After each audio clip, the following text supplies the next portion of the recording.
piano students! I have the box for creating the piano stand right here, and I'm going to see if I can figure out how to do this and show you how. All of my pieces are here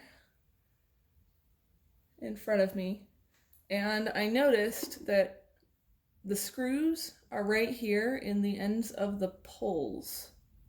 So what you're going to want to do is find this Allen wrench that was connected right here, and then use the Allen wrench to loosen these screws here.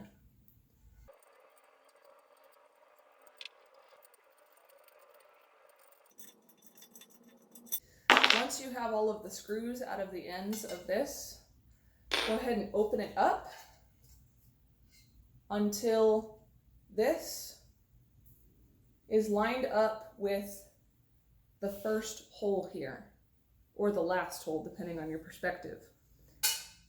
If it doesn't pop in immediately, then you might want to pull this and turn it a little bit, and that will help it loosen it so it will pop into the hole really easily.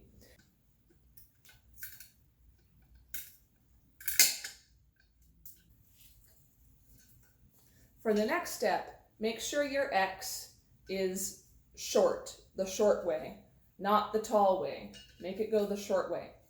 And take two of these ends that are opposite each other, because this is the way it's going to sit, and we need these ones to have the same size of pull. And I'm going to put the small ones on first, just because I feel like it.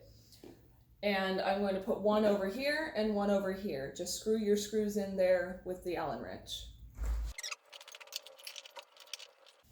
Something I forgot to mention is that to make sure the indented part of the pole is on the outside and that the curved part of the pole is flush up against this pole. Now I'm going to flip it over and do the same thing with the other poles.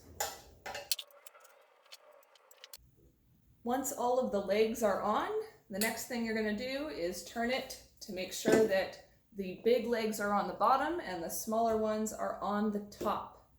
Then the next step will be to put the keyboard on. Here's what it looks like with the keyboard on.